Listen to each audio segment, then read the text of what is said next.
পড়ার বিষয় পক্ষ থেকে বলছি, তোমরা যারা ক্লাস 12-এ পড়ো এবং তোমাদের যাদের পল সায়েন্স বা রাষ্ট্রবিজ্ঞান আছে তাদের জন্য একটি খুব গুরুত্বপূর্ণ নোট আমরা নিয়ে এসেছি, যেটা তোমাদের 2025 সালে যে উচ্চ মাধ্যমিক পরীক্ষা দেবে তাতে কিন্তু খুবই গুরুত্বপূর্ণ। তা আমরা ইতিমধ্যে পড়ার বিষয় পক্ষ থেকে যে রাষ্ট্রবিজ্ঞানের সাজেশান দিয়েছি তাতে অষ্টম অধ্যায়ের প্রথম যে প্রশ্নটা, সেই প্রশ্নটা যে ভারতের পার্লামেন্টের বা সংসদের বা কেন্দ্রীয় আইনসভার ক্ষমতা ও কার্যাবলী আলোচনা করো। আজকে আমরা পড়ার বিষয় পক্ষ থেকে এই কোশ্চেনটাই আলোচনা করব। এবং যেটা আমি বারবার বলি, শুধু নোট দিয়েই কিন্তু আমরা পড়ার বিষয় ক্ষান্ত হই না বা রিডিং পড়ি না নোটটা, কারণ বাংলা তোমরা উচ্চ মাধ্যমিক দিচ্ছ প্রত্যেকেই পড়তে পারো, কাজেই তাহলে একজন টিচারের সাথে একজন শিক্ষার্থীর কিন্তু কোনো পার্থক্য থাকে না। আমরা বিশ্বাস করি যে নোটটা বুঝিয়ে দেওয়া দরকার, কারণ সব নোটই ভালো। সহায়িকা বই আছে, পাঠ্য বই আছে, স্কুলে স্যার ম্যাডামদের বা বিভিন্ন স্যার ম্যাডামদের নোট আছে, ইউটিউবে অনেক নোট আছে, প্রত্যেকটা নোটই খুবই খুবই খুবই ভালো। কিন্তু তোমার পক্ষে কোনটা ভালো, তুমি যেটা বুঝতে পারবে, যেটা আত্মস্থ করতে পারবে। যে খাবার তুমি হজম করতে পারো না সেটা কিন্তু তোমার পক্ষে শরীর ক্ষতি করে এবং শরীর অস্বস্তি করে। কাজে যে নোট তোমায় বুঝতে পারবে না সেটা তুমি কিন্তু শত চেষ্টা করে মুখস্থ হবে না। আমরা বিশ্বাস করি দীর্ঘ 23-24 বছর শিক্ষকতা এবং মাধ্যমিক খাতা দেখার পরিপ্রেক্ষিতে বুঝতে পারি যে আগে বুঝতে হয় জিনিসটা, বুঝে তারপর মুখস্থ করতে হয়। তোমরা কিন্তু মুখস্থ করে বুঝো না, কাজেই আমরা সেজন্যই নোটগুলো কিন্তু বুঝিয়ে দিই। এবং তোমরা কাছে আমাদের একটাই বক্তব্য, দীর্ঘ 23-24 বছরের যে শিক্ষকতা তার থেকে যতটুকু অভিজ্ঞতা পেয়েছি যে বুঝে পড়ো তাহলে খাটনি হবে। রবীন্দ্রনাথের সেই কথাটা, শিক্ষাকে আমরা বাহন করলাম না, শিক্ষাকে বহন করিয়া চলিলাম। কাজেই চলো আমরা শুরু করি।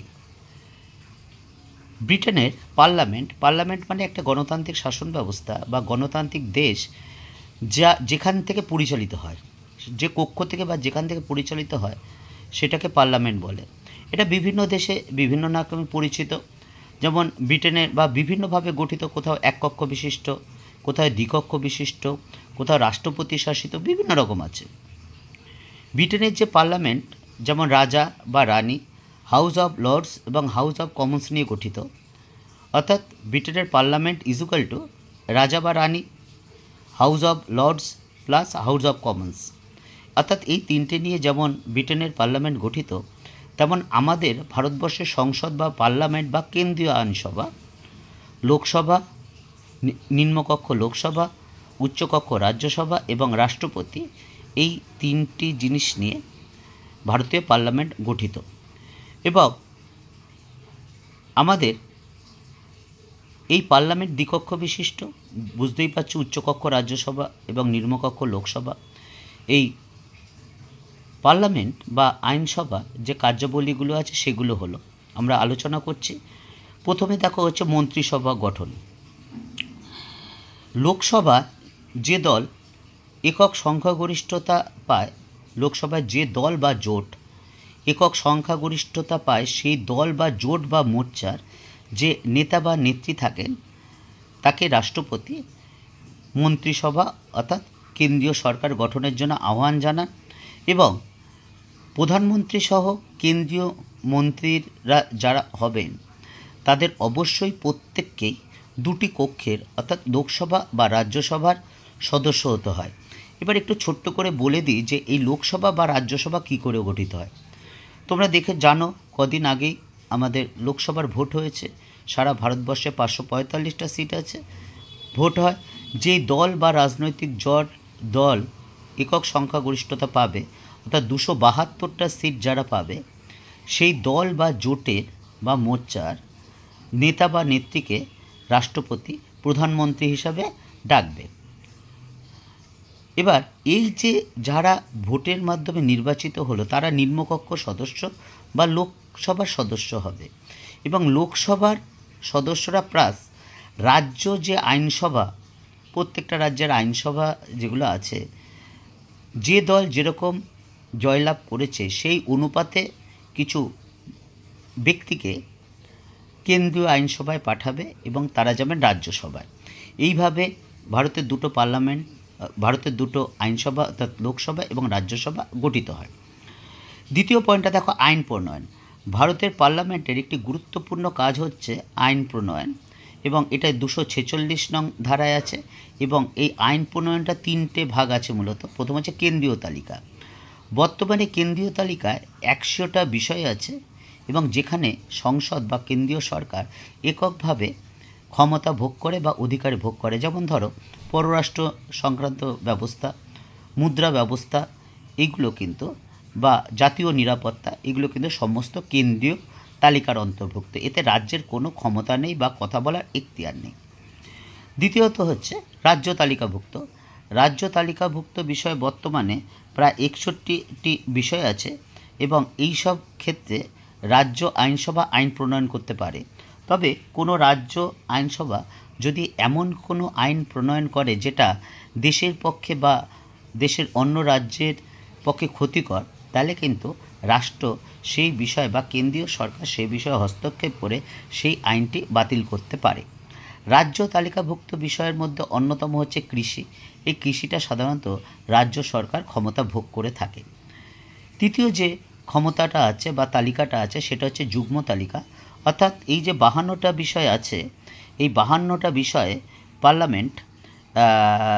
পার্লামেন্টে এবং রাজ্য আইনসভা যৌথভাবে ক্ষমতা ভোগ করে। অর্থাৎ উভয় আলাপ আলোচনার মাধ্যমে কিন্তু এই ক্ষমতাগুলো বা সিদ্ধান্ত পরিচালিত হয়। কিন্তু কোনো ক্ষেত্রে যদি দেখা যায় কেন্দ্রে এবং রাজ্যের মধ্যে বিরোধ দেখা যায়, তাহলে কিন্তু কেন্দ্রের মতই বা কেন্দ্রের প্রাধান্যই পরিলক্ষিত হবে। সেখান থেকে রাজ্যের কোনো প্রাধান্য বা মত গ্রাহ্য হবে না। এছাড়া দেখো, অবশিষ্ট ক্ষমতা আছে। সপ্তম তফসিলে যে লিপিবদ্ধ যে 3টি তালিকা আছে, অর্থাৎ কেন্দ্রীয় তালিকা, রাজ্য তালিকা এবং যুগ্ম তালিকা, এর বাইরেও বেশ কিছু ক্ষমতা আছে যেগুলো পার্লামেন্ট কিন্তু, অর্থাৎ কেন্দ্রীয় আইনসভা কিন্তু এককভাবে ক্ষমতা ভোগ করে। এরপরের পয়েন্টটা দেখো, অর্থ সংক্রান্ত ক্ষমতা।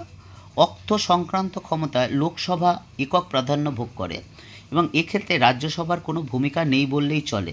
যেমন প্রথমত, অর্থ বিল কেবলমাত্র লোকসভাতেই উত্থাপন করা যায়।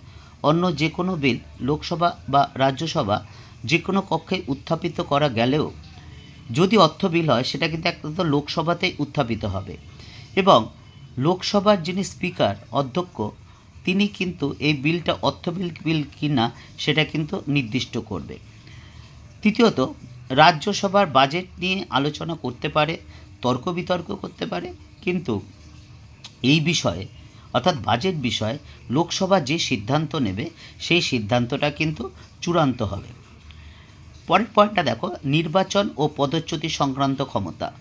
ভারতীয় পার্লামেন্টে নির্বাচন ও পদচ্যুতি সংক্রান্ত ব্যাপারে এই ভারতীয় পার্লামেন্ট বেশ কিছু ক্ষমতা ভোগ করে থাকে। যেমন রাষ্ট্রপতি ও বা উপরাষ্ট্রপতি নির্বাচনের ক্ষেত্রে পার্লামেন্ট বিশেষ ভূমিকা পালন করে থাকে, বা এই রাষ্ট্রপতি আর উপরাষ্ট্রপতি পদচ্যুতির ব্যাপারেও পার্লামেন্টের কিন্তু একটা বিশেষ ভূমিকা আছে, বা পার্লামেন্টের সিদ্ধান্ত কিন্তু চূড়ান্ত।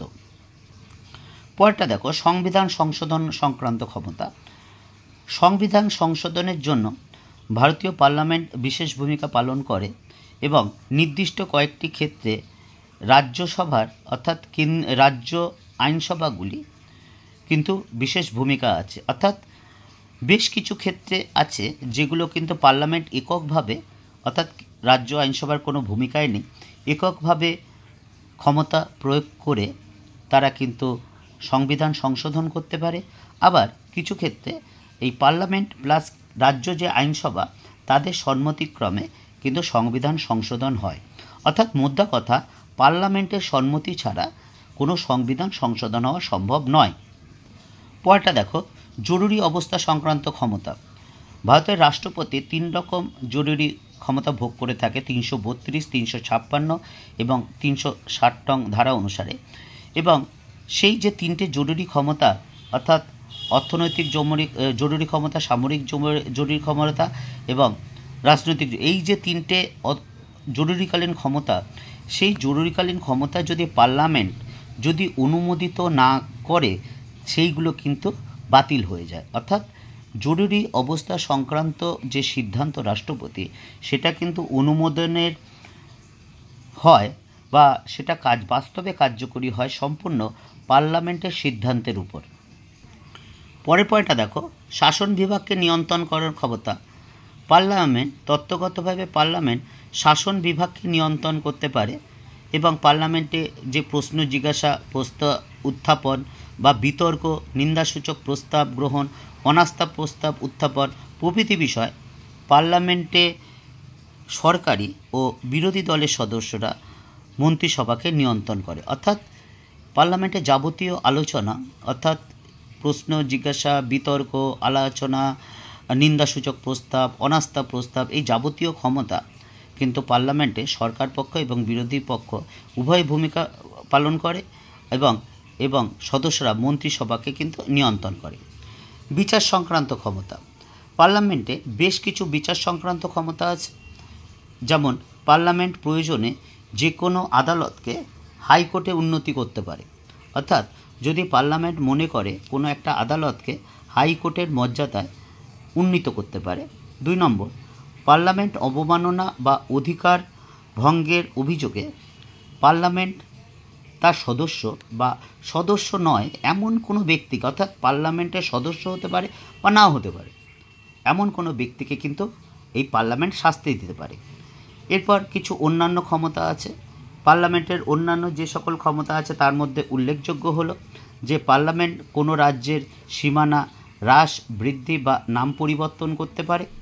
2 নম্বর, পার্লামেন্ট যে কোনো রাজ্যের আইনসভা দ্বিতীয় কক্ষের প্রবর্তন বা বিলোপ সাধন করতে পারে। অর্থাৎ রাজ্যের আইনসভা, যেমন আমাদের পশ্চিমবঙ্গের রাজ্যের আইনসভা এক কক্ষ বিশিষ্ট বিধানসভা এবং জনগণের দ্বারা নির্বাচিত সদস্যরা নিম্নকক্ষ বা বিধানসভার সদস্য হন, এবং যদি দ্বিতীয় কক্ষ থাকে সেটার নাম হয় বিধান পরিষদ।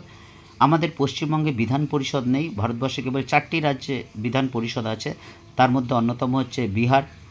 তা যাই হোক, আমাদের এই যদি কোনো রাজ্যে যে দ্বিতীয় কক্ষর প্রবর্তন দরকার হয় বা বিলোপ ঘটানো হয়, সেই ক্ষমতা কিন্তু পার্লামেন্ট ভোগ করে।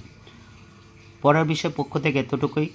যদি বুঝতে পারো অবশ্যই বলো, বা যদি ভালো লাগে অবশ্যই চ্যানেলটি লাইক করো, কারণ আমরা বিশ্বাস করি শুধু নোটটা দিয়েই কিন্তু আমরা নয়, আমরা বুঝিয়ে দেওয়ার পক্ষপাতী। কারণ তোমরা রিডিং পড়তে পারো, রিডিং পড়ার পক্ষপাতী আমি নই। কারণ সব নোটই ভালো, যেই নোটটা যাতে তুমি আত্মস্থ করতে পারো, নিজরস্থ করতে পারো, আত্মীকরণ করতে পারো, তাহলে কিন্তু নোটটা তোমার কাজের। সেই লক্ষ্যেই আমরা পড়ার বিষয় পক্ষ থেকে এগোচ্ছি। যদি ভালো লাগে অবশ্যই চ্যানেলটি লাইক করো বা সাবস্ক্রাইব করো। আমরা ক্লাস 12-এর হিস্ট্রি, পল সায়েন্স, ফিলোসফি বা এডুকেশন এর সাজেশান দিয়েছি, এবং এর যে সাজেশানগুলো দিয়েছি সেই প্রশ্নগুলো আলোচনা করছি, নোট দিচ্ছি এবং সেটা বুঝিয়ে দিচ্ছি এবং অবজেক্টিভও দিচ্ছি। আমরা ইতিমধ্যে বেশ কয়েকটা পার্ট অবজেক্টিভ দেওয়া হয়ে গেছে। তোমাদের যদি কারো দরকার হয় ডেসক্রিপশন বক্সে দেখে নিও। আশা করি অবশ্যই ভালো লাগবে, এবং কেমন লাগছে বা কোনো কিছু করলে ভালো হয় সেটাও বক্তব্য রেখো, কারণ তোমাদের বক্তব্য আমাদের কাছে খুবই মূল্যবান। আবার বলছি, যদি উপকৃত হও বা ভালো লাগে বা ভালো হয় অবশ্যই চ্যানেলটি লাইক করো বা সাবস্ক্রাইব করো, আমাদের পাশে থেকো। তোমরা এখন থেকেই পরিশ্রম করো, যেই নোটগুলো দিয়েছি বা যেগুলো ইম্পর্টেন্ট দিয়েছে সেগুলো মুখস্থ করে লিখে প্র্যাকটিস করো। কারণ আমি নিজে ব্যক্তিগতভাবে বিল গেটসের খুব কথাটা মানি, মেধাবীরা ব্যর্থ হয় কিন্তু কোনো পরিশ্রমীরা জীবনে কিন্তু ব্যর্থ হয় না।